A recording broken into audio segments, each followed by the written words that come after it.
Let's pray. Dakilang Diyos, palang Ama, salamat Panginoon sa muli.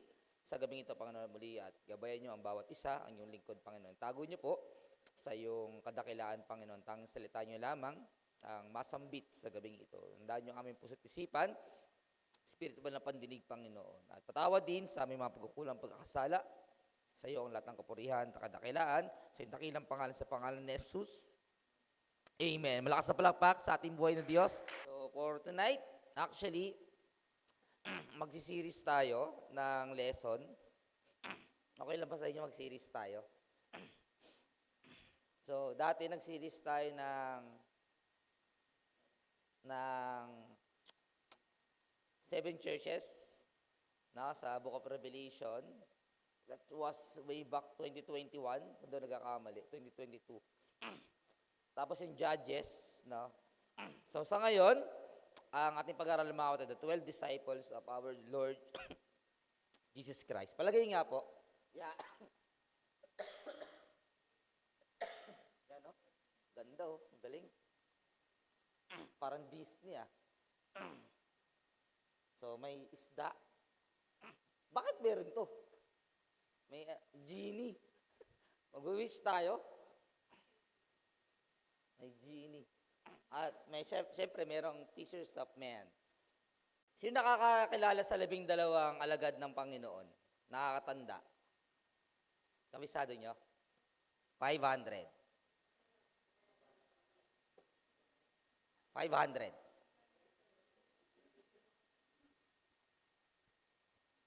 300 na lang. 5, 4, 3, 2, 1. Wala. Kasi next week, maganda kayo mga kapatid. Meron 12 disipulo, mga kapatid, ang Panginoon.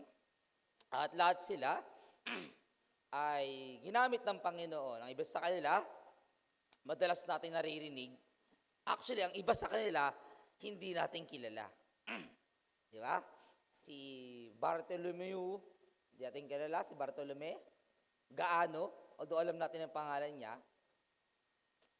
Sino pa? Si Thomas, medyo kilala natin dahil siya yung doubting. Kaya sila Pedro, kilala natin mga kapatid, no? Si Juan, si Santiago, si Lucas, di ba? Amen? Si Lucas. Kilala niyo si Lucas? Kasama siya sa 12 disciples? Oh, wala, hindi siya kasali mga kapatid. Hindi kasama si Lucas sa 12 disciples. So, purihin ng Panginoon, ang ating first disciple ng ating pag-aaralan, mga kapatid, ay nagsisimula sa letter A, si Andrew. Kilala niyo si Andrew? Classmate mo? Ako hindi ko masyadong kilala si Andrew actually. Alam ko lang kapatid siya ni Pedro. Ang kilala kong Andrew yung bida po sa Endless Love. Alam niyo yung palabas na Endless Love? Alam niyo 'yon? Yung Korean novela? 2008 pa yun, mga kapatid. Si Andrew. So search nyo na lang yung mga kapatid si Endless Love. Yung babae rin si Jenny. Yun yung kilala kong Andrew. After nun, hindi ko nakilala yung ibang Andrew. Liban na lang po yung nasa Bible. Hindi ko masyadong kakilala. So sa gabing ito, ating pong pag-aaralan yung karakter at yung ginawa ni Andrew, mga kapatid. And let's reflect doon sa naging buhay po ni Apostol Andrew. Again, in John chapter 1, verse 35 to 42, yan, babasahin ko po. The next day, John, so in John ito mga kapatid, huwag kayo malilito. Si John the Baptist po ito, yun ang babautismo. Na yun ang bautismo sa Panginoong Jesucristo. Actually, kakatapos lang po ng bautismo ng Panginoong Jesucristo during that time. At nakakilala na po ang Panginoon bilang Kristo. So, the next day, ibig sabihin, after yung the day before, that is the baptism of the Lord Jesus Christ. The next day, John was there again with 2 of his disciples. So, meron pong 2 disciple si John. Okay? So, sino yun? When he saw Jesus passing by, he said, "Look, the Lamb of God." Amen? So, nung dumaan ulit, naglakad ulit ang Panginoong Jesucristo, kinabukasan, pagkatapos ng kanyang bautismo, mga kapatid, sabi niya, tingnan nyo, siya yung Lamb of God, siya yung hinain, siya yung tupa, no? When the 2 disciples heard him, So yung disipulo po ni John the Baptist, when the two disciples heard him say this, they followed Jesus. Nung narinig nila, siguro wala sila nung binautisma ng Panginoong Jesucristo. So kinabukasan, nandun na sila, at nung nakita nila siya yung Lamb of God, sinundan na po ng dalawang disipulo po ni John the Baptist.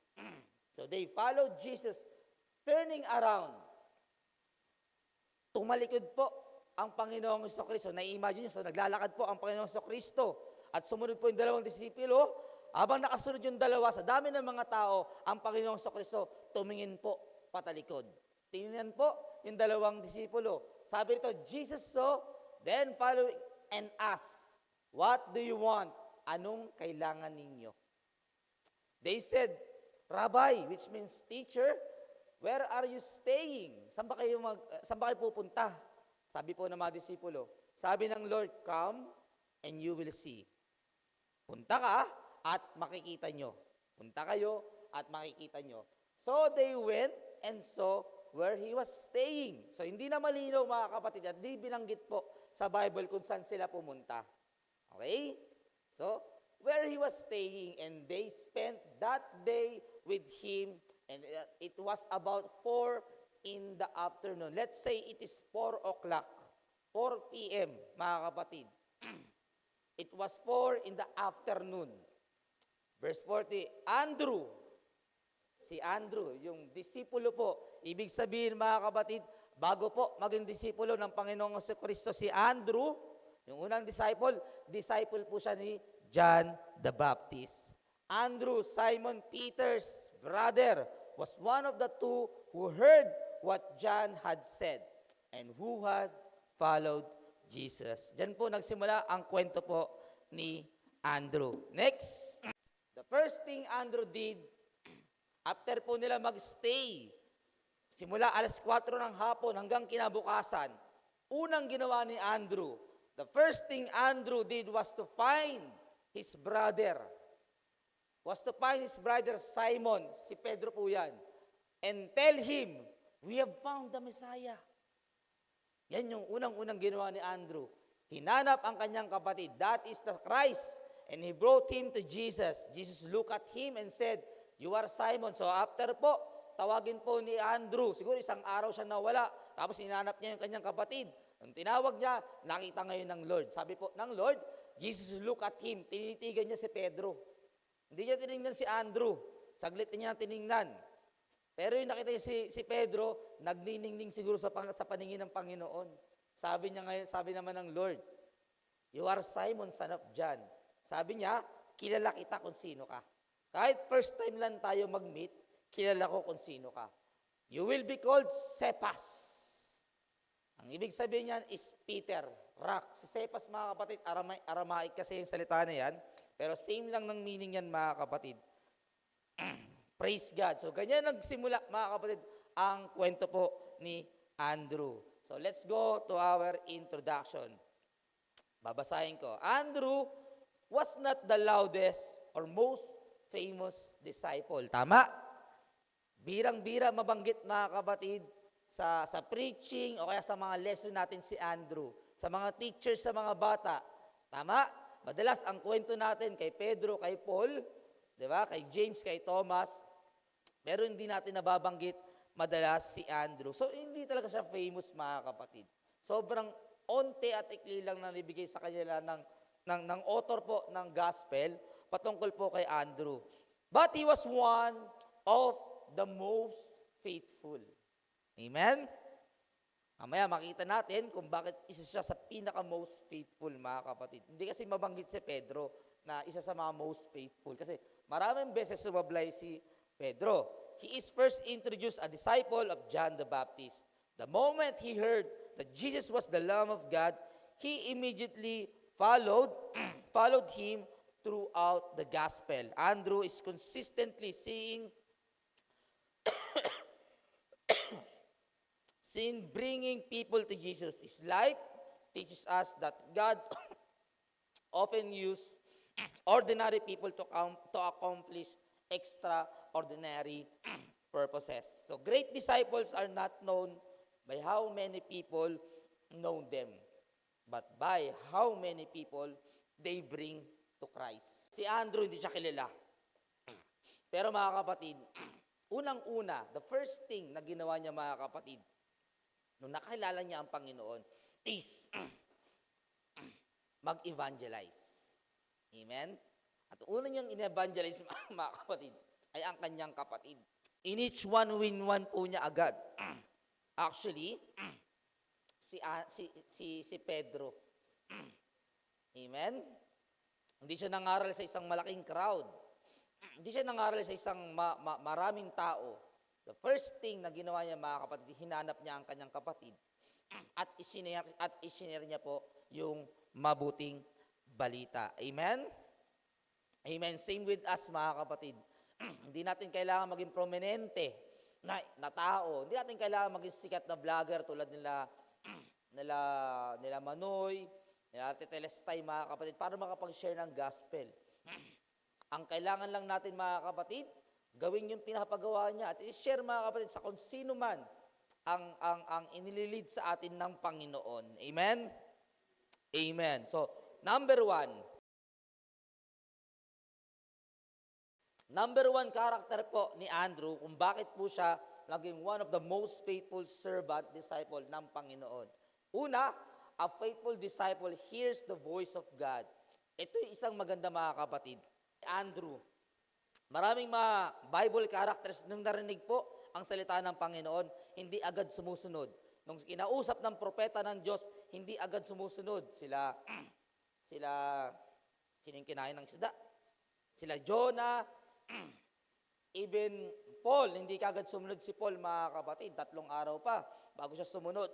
Pero si Andrew, mga kapatid, isang beses lang sinabi ng kanyang leader, isang beses lang na sinabi ng kanyang pastor na si John the Baptist, tingnan mo, Andrew at yung isang disciple, tingnan nyo mga disipulo ko, siya yung Lamb of God, siya yung Christ na magliligtas sa mundo. Sabi niyang ganun, mga kapatid. Ang ginawa agad ni Andrew, sumunod agad. Amen? Chapter 1, pakibasa nga po. Sabay-sabay. Amen. When the 2 disciples heard him, narinig nila, mga kapatid, ang utos ng Lord, ang kalooban ng Panginoon, sumunod agad sila. And same with us, mga kapatid. Alam mo, maraming pagkakataon na kinakausap tayo ng Panginoon. Alam niyo ba yon? Minsan, nagpe-pray tayo, alam niyo, biglang may pinapaisip sa atin na gustong ipagawa ang Panginoon, na magandang bagay. Minsan, kausap natin, ang pastor natin, ang mga pastor natin, tapos mag-share sa atin ng magandang bagay. Alam niyo, kadalasan, pinapasabi po ng Panginoon yun. That's biblical, mga kapatid. When your leader encourages you, pinapasabi po ng Panginoon yun. Amen? Ginagamit po sila ng Panginoon. No? Wala nang mga propetang Samuel ngayon, wala na pong mga propetang Elijah, wala nang mga propetang Isaiah. Ngayon, mga kapatid, ang ginagamit ng Panginoon ay yung mga leaders natin. Ang mga manggagawa natin, mga pastor natin. Amen? Amen, mga kapatid. Sumusunod ba tayo sa ating mga pastor? Huwag kayong mag-alala sa mga payo ng mga pastor natin. Hindi po kayo ikapapahamak niyan. Sa ikalalago po ng pananampalataya nyo yung mga bagay na iyan. Amen? Malakas na palakpak sa buhay ng Diyos. At ganyan po ang karakter po ni Andrew. Nung sinabi ni John the Baptist, siya yung leader nung una. Diba? Ganun kabuti. Ganun kumbaba ni John the Baptist. Sabi pa nga niya, diba? He must increase and I must decrease. Ibig sabihin, yung mga disciples niya, na siguro sa ilang taon niyang dinisipulo, ilang taon niya nakasama sa ministry, habang nagpipit siya, prepare the way of the Lord. Gumagano po si John the Baptist, kasama niya siguro sila Andrew. Pero during that time, sabi niya, it's time. Mag-depart na tayo. Kailangan nyo na sundin ang Kristo. Amen? Amen, mga kapatid. Amen. Praise the Lord. What's next? Andrew listened when John the Baptist pointed him to Jesus. John chapter 10, verse 27, anong sabi dyan? My sheep hear my voice, and I know them, and they follow me. Amen? Gusto niyo makita o gusto niyo masigurado sa mga sarili niyo kung mga tupa ba tayo at hindi kambing. Ayan po yung mga kapatid, yung mga Kristiyano, mga disipulo po na sumusunod po sa kalooban ng Panginoon, sila po ang mga tupa dahil naririnig nila ang boses ng kanilang pastol. Amen? We must be willing to obey God's voice even with means leaving our comfort. Siguro during that time, ang ganda siguro ng buhay nila Andrew at disciples. Siguro maganda rin yung sitwasyon nila kasama habang nagmi-ministry sila ni John the Baptist. Di ba? Tapos dumating si Kristo na hindi naman alam kung ano talaga yung magiging future. Kumbaga, ang alam na lang niya, ililigtas sila ng Kristong ito. Sumunod sila mga kapatid. Amen? At minsan, ganyan yung pinapagawa sa atin ng Lord sa ating paglilingkod. Amen? May mga bagay tayo na nakasanayan natin na, alam niyo yun, iiwan talaga natin. Para lang makasunod po doon sa kalooban ng Panginoong Jesucristo. Amen? Amen. So, I have illustration mga kapatid. Mahilig kasi ako ngayon manood ng mga pirate thing. So, I have illustration. Yeah, like a pirate hunter. Alam mo ang mga pirata, mahilig po sila maghanap po ng mga treasure. Amen. Pag may nabalitaan sila, may treasure island, mga kapatid, magsisipuntahan ng pirata. Like a pirate hunter would change direction after receiving the treasure map. Kung nanonood kayo ng One Piece, mga kapatid, kung kilala nyo rin si Baggy the Clown, si Baggy, binigyan lang po yun ng treasure map po ni Shanks, nung kaibigan niya. Biglang nagbago totally yung isip. Biglang bumait at iniligtas si Luffy. Nakakita kasi ng treasure map. Nagbago yung direksyon, bumait. Amen? So parang ganyan mga kapatid, Andrew changed the direction of his life when he found Christ. Amen? Siguro during that time, ang sitwasyon niya, kasama niya lang siguro si John the Baptist at nangangaral sila sa wilderness. Pero, nung nakakilala at sumunod siya kay sa Panginoong Jesucristo, nagbago na po ang takbo ng kanyang buhay. Amen? A true disciple is teachable, and God speaks through His Word, preaching, and of course, the leading of the Holy Spirit. The question is not whether God is speaking, but whether we are listening. Amen?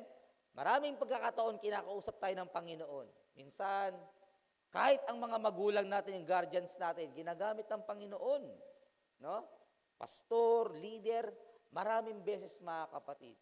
Ang pinakatanong dito, marunong kaya tayo sumunod doon sa boses ng Panginoon. Amen? Kapatid, mag-church ka. Kapatid, huwag kang maliit. Kapatid, mag-ministry ka. Diba? Parang yung mga ganyan, mga kapatid. Amen. Amen. Number 2. So, a disciple hears the voice of God. Number 2, a faithful disciple follows Jesus wholeheartedly. Ang mabuting disipulo, mga kapatid, sumusunod po sa Panginoon ng buong buo, ng buong puso. In John chapter 1, verse 38 to 39, turning around, Jesus saw them following. Tama ba? What do you want? They said, Rabbi, Teacher, where are you staying? Come and reply, you will see. So they went and saw where he was staying, and they spent day with him, and it was about 4 in the afternoon. Andrew didn't merely admire Jesus, he followed and stayed with him. Amen? Pag sumunod tayo sa Panginoon, mga kapatid, talagang mag-i-stay tayo. At kung sumusunod tayo wholeheartedly, mga kapatid, talagang mag-i-stay at mag-i-stay tayo. Hindi na tayo magpapaganong-ganon sa ating paglilingkod at pagsunod. Yung tipong mag-church ako Sunday, pero may lakad kami ng mga barkada ko ng next Sunday, doon ako sa mga barkada ko. Tapos the following day, mag-church ulit ako. The next day, mayroong birthday, doon ako. Hindi ganun, mga kapatid, yung wholeheartedly. Wholeheartedly, mga kapatid, talagang binigay na po ang buhay po sa Panginoong Jesucristo. At nabubuhay na lang siya para maglingkod po sa Panginoon. Amen? Amen. Luke chapter 9, verse 23. Then he said to them all, whoever wants to be my disciple must deny themselves and take up their cross daily and follow me. Imagine niyo mga kapatid, sa tao kasi, normal po, yung karnal na katawan natin, gusto ng mga layaw na bagay. Gusto ng mga bisyo, sigarilyo, alak, ano pa, gala sa ganto, kain sa ganto, kape-kape sa ganyan. Yan yung katawan natin mga kapatid. Gusto ng kasiyahan, mga layaw. Kaya sabi po ng Panginoon, kung gusto mo talaga na makasunod sa akin, sabi niya, you must deny yourself. Alam niyo yung deny mga kapatid? Yung parang nag-o-offer ka, may nag-o-offer sa'yo pero tinatanggihan mo. Ayun yung deny. Bigyan kita ng cake, ayoko. Yun yung deny. Parang ganun yung sinasabi ng katawan natin. Gusto ko munang matulog sa bahay. Kasi pagod ako, galing naman ako sa trabaho, ba't pa ako pupunta ng Wednesday sa church? Diba? Galing akong school, nag-aaral ako mabuti, bakit pa ako magsisimba? Pwede naman ako magsimba ng Sunday. Diba? Hindi na ako dediretso ng church. Purihin ng Panginoon, may mga estudyante tayo, mga kapatid, naka-uniforme pa. Pinipiling magsimba. That is denying your carnal, mga kapatid. Amen. Take up their cross daily and follow me. Yan yung mga kaya pong makasunod po sa Lord. Amen? Ang sarap po maglaro ng ML sa gabi. Tama? Tapos naka-wifi ka pa. Naantay ka ng mga kagrupo mo. O kaya mag-COD. Di ba? Pwede na natin gawin yon. O kaya baka gutom na tayo. Sinong gutom? Praise God. Pwede na natin ikain yung sabay, pero puri ng Panginoon dito tayo para makapakinig ng salita ng Panginoon. Philippians chapter 3 verse 8. What is more, I consider everything a loss because of the surpassing worth of knowing Christ Jesus my Lord. Sabi ni Pablo, for whose sake I have lost all things. I consider them garbage. Lahat ng bagay na meron ako, basura na lang sa akin, that I may gain Christ. So, linawin natin to mga kapatid. Hindi naman po sinasabi ni Pablo na lahat ng bagay na meron tayo gawin natin basura. Ay kawawa naman tayo mga kapatid. That's why meron tayong knowledge, wisdom, para timbangin po yung mga bagay na iyan. Hindi po masama magkaroon ng mga material na bagay. Hindi po masama mag-aral. Hindi po masama magkaroon ng magandang trabaho. Pero kung yung bagay na yan ang magiging hadlang para makasunod kay Kristo, gawin mo yung basura yan. I have known many people, friends. Meron niya akong kakilala, hindi ko nilang babanggitin kung sino. Hindi naman siguro yun dito. Nagkaroon ng sasakyan, mga kapatid. Ako pa ata nag-pray. Kasama ako. After magkaroon ng sasakyan, ang ganda ng sasakyan. Bango. Namay ko yung loob. After nun, mga kapatid, di ko na po nakita sa simbahan. Yung binilang ko, nung panahon na nakuha yung sasakyan, hanggang sa panahon na ito, mga kapatid, hindi pa po namamata ng aking malalabong mata. Imagine niyo mga kapatid, binigyan ka ng blessing ng Lord. Pero yung nagbigay sa'yo, nakakalimutan mo naman. Nakakatakot yun mga kapatid. Takasan ko sasabihin sa inyo yun mga kapatid. Nakakatakot yun. May isa rin akong kaibigan mga kapatid. Pinagpala rin po ng sasakyan. Nabangga po. Grabe ang bangga at kasalanan niya. Nakatulog siya. Chat siya sa akin, chat siya sa amin. Nagsisisi siya. Sabi niya, uunahin na daw niya ang Lord. Pinalo daw siya ng Lord. Nabalitaan ko, umati na ulit ng church, nagdi-disciple na. Praise God. Praise God. Yun nga lang, medyo na-busy na naman mga kapatid. Praying na makapagpatuloy siya. Pero sa bibig niya po nang galing yun. Sabi niya, pinagpala ako ng Lord. Pero nakalimutan ko siya, kuya. Sabi sa akin. Napahamak siya mga kapatid. Buti lang, buhay siya. Laki ng gastos niya. At hanggang ngayon, nagbabayad po siya. Imagine niyo yung ganun mga kapatid, no? Hindi po masama yung mga bagay na yan. Amen? Pero kung magiging hadlang yan para paglingkuran mo ang Panginoon, para makasunod ka sa Panginoon, ay, sinasabi po ni Pablo, gawin mong basura yan. Amen? Consider them. Consider it a garbage. Basura. Para makuha mo ang Panginoong Kristo. Amen? Palakpak po tayo sa buhay na Diyos. Praise the Lord, praise the Lord. A student learns best by staying close to the teacher. Amen? Andrew spent time with Jesus before serving Him. Yun yung isang magandang bagay, mga kapatid. Yung kanina, na binasa natin, mga kapatid, nag-stay muna siya. Saan ka pupunta, Panginoon? Ay ko, sama kayo and you will see. So sumama po si Andrew. So after nun, isang araw, mga kapatid, di kasi binanggit sa Bible kung saan sila pumunta, kung ano yung pinag-usapan nila. Talagang naging silensyo po ang Bible. Baka mamaya, dinila sila sa ikatlong langit. Hindi natin alam, mga kapatid, kung anong ginawa ng Panginoon. Pero after po ng kanilang meeting, grabe po yung transformation po ni Andrew. Nag-evangelize po kagad siya. So, praise God. Kahit naman ako, mga kapatid, alam niyo yung mga estudyante na madalas po kausap po ang kanyang teacher. Sila talaga yung mas natututo. Kahit sa discipleship, mga kapatid, may mga estudyante minsan, mag-i-stay, Kuya Gring, paano ba to, ganyan-ganyan, kaya mag-chat sa akin. Mas natututo talaga sila, mga kapatid. Even natututo din ako dun sa estudyanteng ganun, mga kapatid. Follow Lord wholeheartedly. Pangatlo, a faithful disciple brings others to Jesus. Yan. So after po, na magkaroon ng transformation ang buhay po ni Andrew, although si Pedro po ang naging highlights po ng 4 gospel, even in the after ng gospel, mga kapatid. Pero alam niyo si Andrew, siya yung ginamit ng Panginoon para po makilala po ng Lord, makilala po ni Pedro ang Lord. In Proverbs chapter 11 verse 30, the fruit of the righteous is a tree of life, and he that winneth soul is wise. Si Andrew, mga kapatid, di man nababanggit sa Bible, pero wise person po siya. Amen? Tinawag po siya ng Biblia na isang matalino.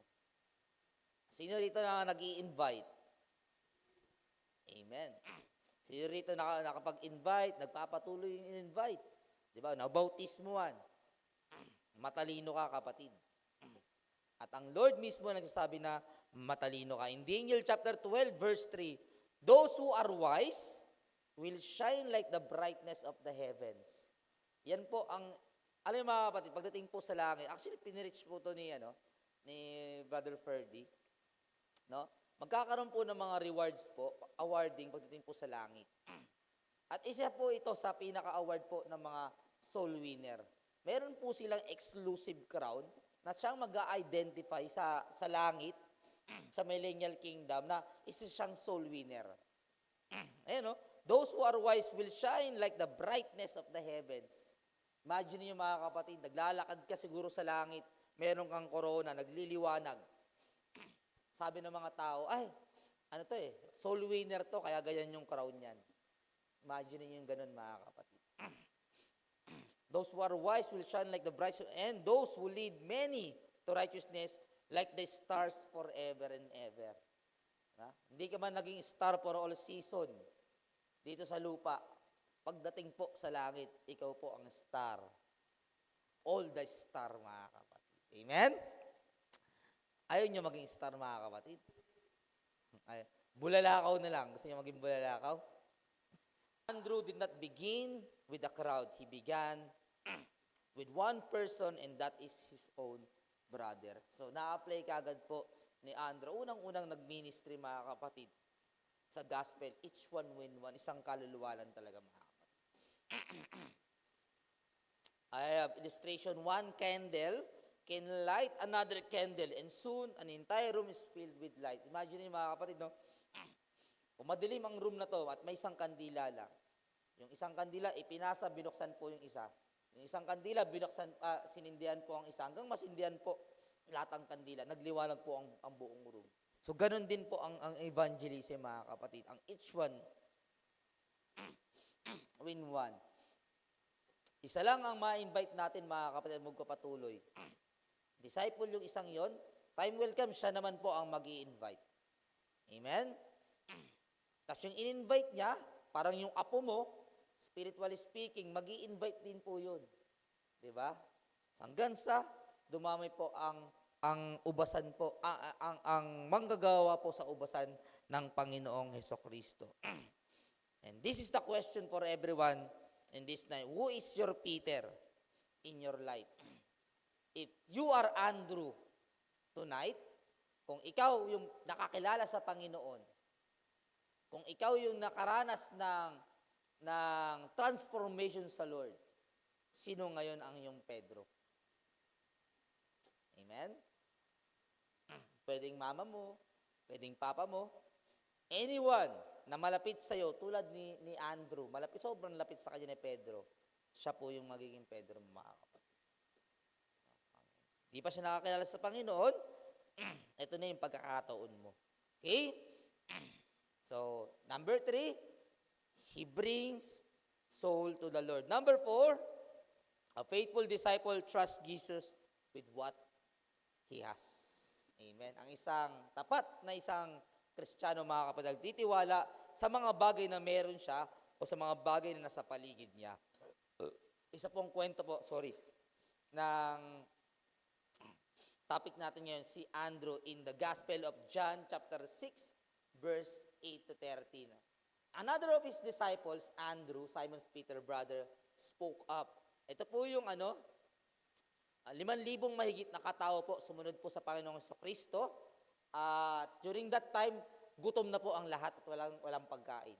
Another of his disciples, Andrew, verse 9, here is a boy with 5 small barley loaves and 2 small fish, but how far will they go among so many? So, basahin niyo lang, mga kapatid. So, ito yung kwento. Walang makain at gutom na po yung mga sumusunod kay Kristo. Sabi ng mga disipulo, paano natin, Panginoon, papakainin yung mga yan? At isang tao po ang nakapansin po.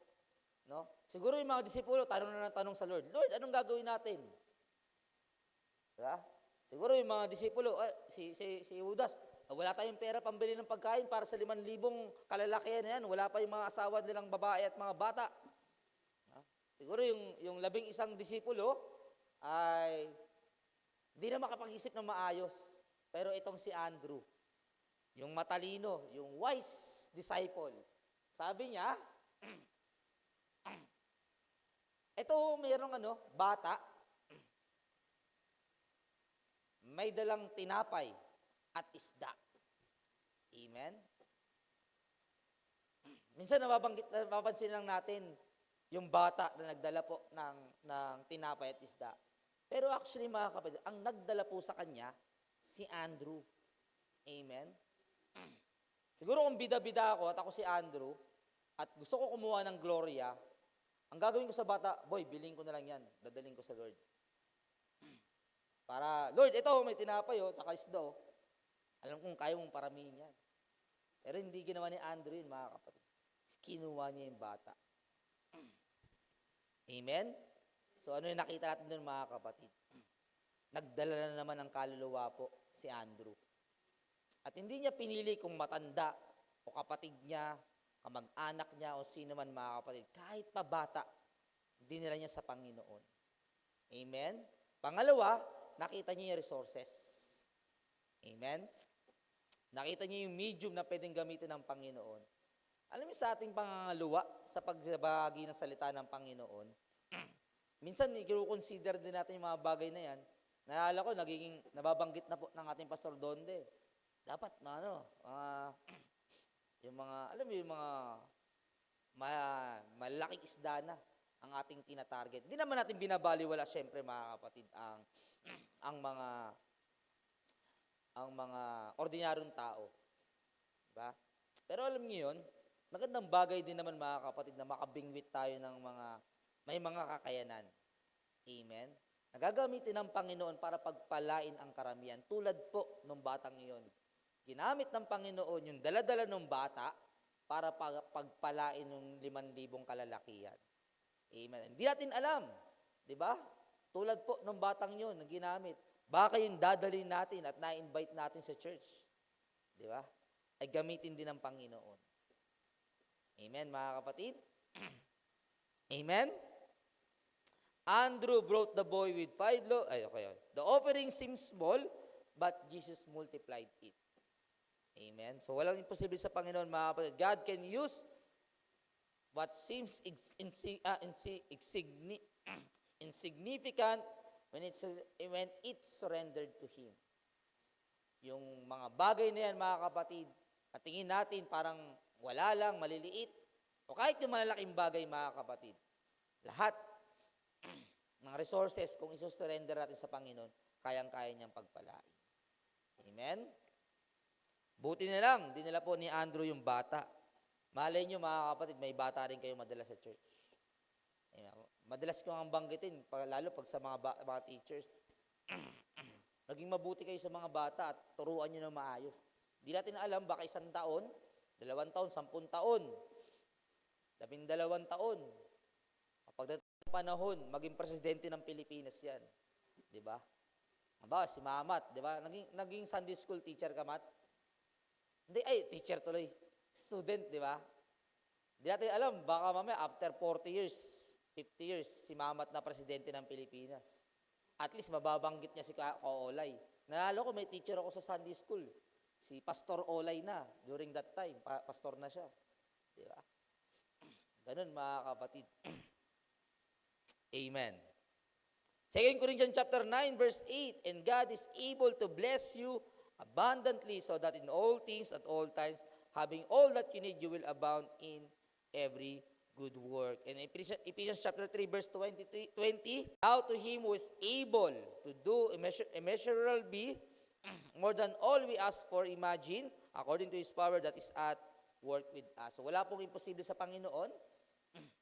Yung mga ni-imagine natin at di natin kayang imaginein, actually, kayang-kayang gawin po ng Panginoon yan. Don't underestimate what God can do through your time, talent, or resources. Amen?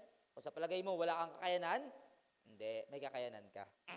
Si Andrew nga, mga kapatid, nagdala lang siya ng bata na may mga isda at tinapay, napakain na po ang buong ang mga tao during that time. Hindi man ikaw yung gamitin, kaperahan siguro, pero baka naman ikaw yung gamitin, mga kapatid, para makakilala yung taong iyong gagamitin. Okay? Number 5, a faithful disciple connects seekers to Christ. So, hindi lang po yung mga tulad ng kapatid natin at mga bata ang ating dadalhin, si Andrew, mga kapatid, nakapagdala rin po siya ng mga taong naghahanap kay Kristo. Especially those Gentiles. In Gospel of John, chapter 12, verse 20 and 22. Now, there were some Greeks. So, they are Gentiles, mga kapatid, not Jews. Some Greeks among those who went up to worship. So, itong mga Gentiles, mga kapatid, gusto pong magsamba po doon sa Panginoon. Okay? Ang mga Hudyo, mga kapatid, ayaw po niyan sa mga Gentiles, sa mga uncircumcised. Pag nabalitaan nila na, sasamba kayo, ay, doon kayo sa mga Diyos-Diyosan nyo. Iba yung Diyos namin. Kadalasan ganyan po ang karakter, lalo na po ang mga Pariseo. No? Pero si Andrew, mga kapatid, hindi po ganun ang karakter. No? They came to Philip, who was from Bethsaida in Galilee, with a request, Sir, tawag po sa mga disciples, Sir, they said, we would like to see Jesus. Philip went to tell Andrew. So si Philip, sabi niya kay Andrew, may mga Gentile dito na gusto makilala ang Panginoon. Anong sabi? Okay, Andrew and Philip in turn told to Jesus. So sabi ni Andrew, sige, sabihin natin sa Panginoon. When some Greeks wanted to see Jesus, Andrew and Philip helped bring them to Him. Andrew consistently connected people with Christ. Hindi man siya talagang main character ang datingan o pinakabida, pero siya po, ang ginagawa niya, kinokonek niya po yung mga tao.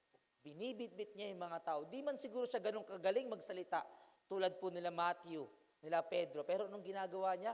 Ipinapakilala niya sa Panginoon, mga kapatid. Inihaharap niya sa Panginoon. And same with us. Hindi natin pwede sabihin talaga na hindi ko kaya, Kuya Green. Nung nakaraan, pumunta po kami ng SM, di ba? Sabi sa akin ni Mama Bertie, Kuya, hindi ko talaga kaya. Hindi pa ako nakaka-experience, Kuya, na makipag-usap sa stranger, sabi niya gano'n. Kaya lang niya yung pakilala ng kaibigan niya, kapitbahay niya, kaya niya yun. Pero yung totally stranger, mga kapatid, hindi niya kaya. Pero yung nandun na siya, mga kapatid, natuwa siya. Sabi niya, kaya ko pala yun. Actually, ang tagal nga niya dahil marami siya nabigyan. Sino pa ba? Yan, sila Nanay Bioli. Nakakapag-ano ka ba? Ayun. si, Ma- si Maika, diba? Nakapag-share. Ayaw daw niya sa mga bata.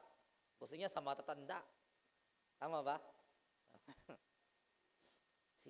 Si Ashley yung kailangan medyo nahiya si Ashley. Kailangan niya ng katuwang. Siguro si Ashley parang si Philip eh. Nung may bisita, tinawag pa niya si Andrew. Gusto niya dalawa sila. Yun sabi ni Ashley. Gusto ko kasama si Micah, Kuya Gring eh. Kasi parang hindi ko kaya makapag-share eh. Pero pag yung si Micah, kayang-kaya ko. So parang si Philip tong si Ashley. Si Andrew naman, parang si Micah. 2 Corinthians chapter 5 verse 20, pakibasa nga po.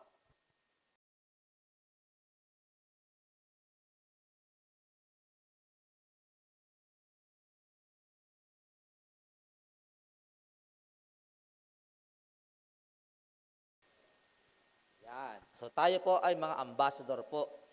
So bawat bansa, mga kapatid, meron po mga ambassador. At siya po yung nagko-connect po doon sa bansang ito, doon sa kanyang bansang pinanggalingan. So tayo daw parang mga ambassador. Yan yung trabaho natin, mga kapatid. Tulad ni Andrew, ikino-connect natin yung mga taong di pa po nakakilala sa Panginoong Jesucristo. Andrew's ministry was simple but powerful. Tama? Simple lang siya, mga kapatid, pero very effective po siya. Very effective po siya. Whenever people wanted Jesus, Andrew introduced them to Him. So, a road sign. So, I have an illustration din, mga kapatid. Para kang road sign. Para kang poste. Pero ikaw yung poste na may silbi. Yan. Kasi itinuturo mo kung nasaan ang Panginoong Jesucristo. So, hindi pwedeng wala kang ministry. Amen. Na mahihain ka? No. Lahat tayo tinawag ng Panginoon. May kanya-kanya lang po tayong part. Malay mo, ikaw pala si Andrew. Okay? A road sign never points to itself. It points travelers to their destination. Likewise, our lives should point others to Jesus. So, let's go to conclusion. Yan. Andrew is remembered not because he performed the greatest miracles. Hindi po siya naglakad sa tubig tulad ni Pedro.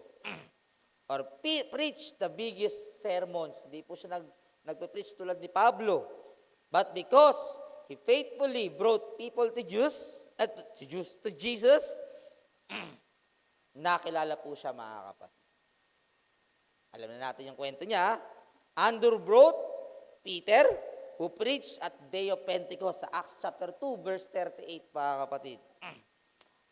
Number 2, a little boy with his lunch to feed more than 5K people. And the Gentiles who wanted to meet Jesus. So lahat po yun, mga kapatid, all pointed to Jesus. Okay? At sa gabing ito, mga kapatid, gusto kong tanungin ang bawat isa at inyo pong, amen? Pag-isipan? Ano bang yung word na Pagbulay-bulayan, mga kapatid, sa gabing ito. Yung mga tanong nito, at tayo po ay magtatapos na. Ask yourselves tonight. Yan. Tulad po ni Andrew, are we listening to God's voice? Nakikinig ba tayo sa salita ng Panginoon? Am I following Jesus wholeheartedly? Buong puso kaya tayo sumusunod sa Lord tulad ni Andrew? Sino nga ba ang gusto kong dalhin sa Lord? Ano ba yung mga bagay na meron ako ang pwede kong i-present sa Lord? Ang buhay ko ba ay nagiging daan para po makakilala ang mga tao sa paligid ko sa Panginoong Jesucristo? Those 5 questions, mga kapatid, ating bulay-bulayan sa gabing ito. Let's pray, tulad ni Andrew mga kapatid, gamitin tayo ng Panginoon para sa kanyang kaluwalhatian. Purihin ng Panginoon. Malakas sa palakpak sa ating buhay na Diyos. Praise the Lord, praise the Lord. Praise God, praise God. Tayo po lahat makakatayo mga kapatid. Tayo po manalangin, sama natin sa panalangin ang may mga sakit sa gabing ito.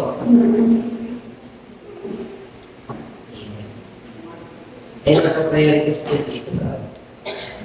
Sige mga kapatid, tayo po manalangin at magpasalamat sa Panginoon. Pakilang Diyos, pala masalamat Panginoon sa gabing ito, sa iyong mga salita. Dahil papatiyan Panginoon sa buhay po ni Apostol Andrew. Salamat Lord, dahil nakita namin sa kanya Panginoon. Pagkamat, minsan wala kami kakayanan. Siguro ganito yung karakter namin Panginoon. Pero ginamit ko pa rin siya Panginoon sa iyong kasal. Nawag Diyos, ang bawat isa sa amin sa gabing ito ay gamitin yung Panginoon na maging daan para makakalala po ang mga tao sa paligid namin. Punong-puno na po ng kasamaan ng paligid namin. Pero tulad po ni Andrew, Panginoon, naging malakas ang loob para ipakilala sila sa iyo, Panginoon. Gawin kami, Panginoon. Bigyan mo kami lakas ng loob, kakayanan, karunungan, Panginoon, na maibahagi ang iyong ebanghelyo sa kanila.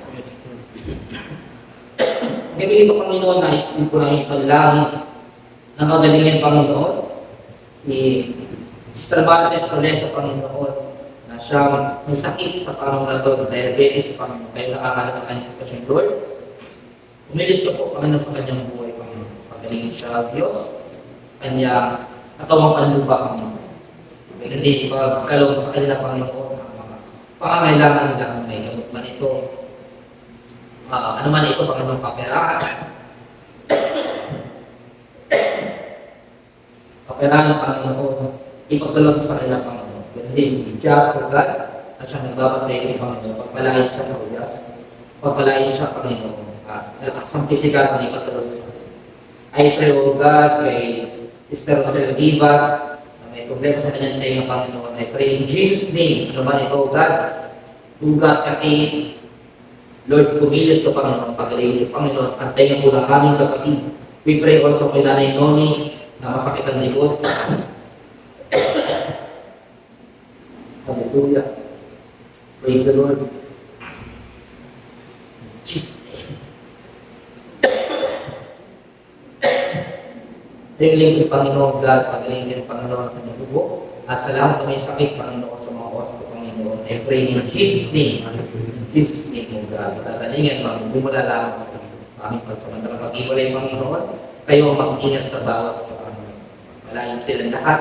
Patuloy nagtatapat, Panginoon, sa iyong pag-inis. Amen. Maraming salamat, Lord. Purihin ka, pag-ihin ka. Sa pangalan ni Jesus,